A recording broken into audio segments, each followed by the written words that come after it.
I went back. I was a day late, but I went back and I watched an interview that Ariel had done on Monday with Jorge Masvidal. And I just thought it was so cool for a few reasons. And I'm sure that you guys would understand, but wanting to do an interview, particularly a big one, Ariel's very big, right? He's on ESPN. You want to do an interview that everybody's going to see right after you got smooshed. How much do you want to do it? So why did Masvidal do it? Well, without even asking Masvidal or Ariel, I'll tell you why. Because Ariel lined it up ahead of time. And Masvidal's a man of his word. So no matter if that was a victory tour or that was a hang your head session, he said he was going to be there, and he was there. And I bring it to you because I do not want Masvidal at all. And I feel as though this interview is me one step closer to getting my way. But I do not want Masvidal at all to forget how he became the biggest star in the sport. It wasn't growing his hair. It wasn't saying absolutely necessary. It wasn't throwing a knee into Askren's face. However, it was a lot of those things times 13 years, times 40 fights, times an attitude of being willing and even wanting to compete with different people. That is the Jorge Masvidal recipe. And sure, it was the slow rise. I got it. It was the slow burn, but there's plenty of guys. Chuck Liddell comes to mind. There was a time in Chuck's career where to be a grown man with a mohawk was weird. That same guy in that same career had kids doing mohawks for Halloween and going out as Chuck Liddell. It became really cool, right? But it's one of those things where it just didn't happen at the snap of the finger. It wasn't like Brock Lesnar. It wasn't like Conor McGregor would be a great example, where it just, boom, happens, done, finished product.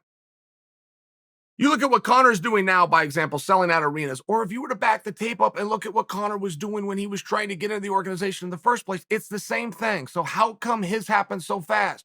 Masvidal's doing the same stuff now that he did 13 years ago. Why did it take so long? I don't have the answers to those questions.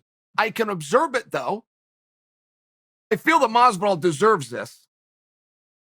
I mean, the fact that 3 years ago this guy wasn't a main event fighter is not right. But I do want him to remember who he is and why people fell in love with him. We got a guy going right now named Giga. Are you guys following Giga? I've spoke to you about Giga before because Giga was the crazy bastard who was in California, read on the internet that a fight had fallen through, did not get the fight, got in his car and drove to Las Vegas to ask for it in person, and made it, by the way. I should add that. While driving, doing voice to text or however that works, he's contacting Sean Shelby, trying to get himself the fight, and now he's going to be front and center. I mean, that's a guy who wants to fight. That's very similar to the characteristics of Jorge Masvidal, is why I'm comparing these two. Then you've got Giga, who's this fantastic kickboxer. He's stopping guys. He's calling out all the right guys. I mean, he's got some call-out list right now that had Cater on it. It had Holloway on it. He's now shifted his sights directly to Jeremy Stevens, but that's in like a week. And I'm not sure how we got there, if Jeremy was supposed to be rebooked and now his opponent that he pushed fell through.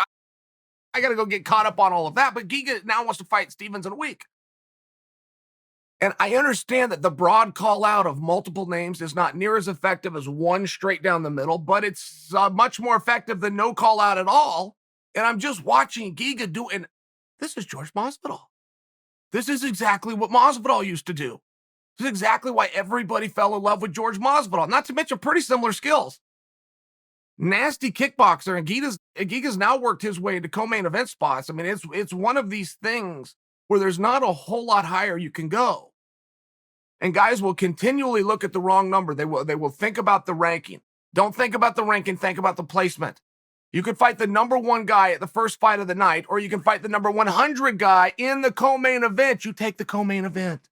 And Giga's now in that spot. So I think you're going to have to start to get used to this name Giga, but let's not make Giga have the slow path like we did to Masvidal. That wasn't fair. If we look back on Masvidal's career, it was not fair. That guy went all over the world, didn't live that great of a life, getting training sessions in, getting in cages and rings and punched. And it's one of those things, though, where if we could go back, we would have fixed it. We would have enjoyed Masvidal longer. Yes? Can we all agree on that? Okay. Can we all agree that Masvidal needs to get back to old Masvidal? Or at least that's what we would like to see. Busy, busy, busy in there. I don't need to think about it. I don't need to talk about it. You decide, you tell me. I'm in, right? The kind of a little bit the Cowboy Cerrone feel. But Masvidal was doing what Cowboy was doing when Cowboy was doing it. Cowboy was just taking all the credit for it. So I'm reminding you, and I'm going to juxtapose and make a comparison to Giga.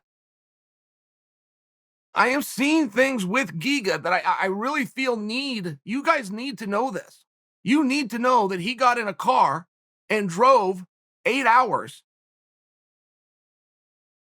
in a pandemic to a bubble that he was excluded from to get a fight that he didn't have. And apparently the son of a bitch was even going to make weight. How do you do that? How do you be so prepared that on this short of notice, you're in striking distance of weight? He deserves credit for that. That's discipline.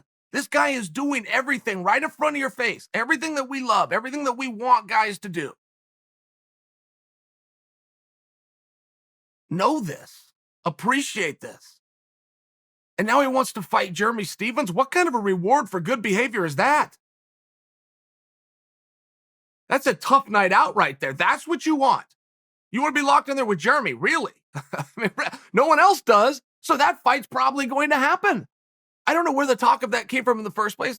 I'll bone up a little bit when I talk to you guys next time about it, but I just wanted you to know about this guy. I want this guy to get his due, and I don't want it to be 13 years later. Like Masvidal, I know Masvidal had his time in the sun, but Masvidal worked very hard for a very long time, and he deserved that even longer. He really did.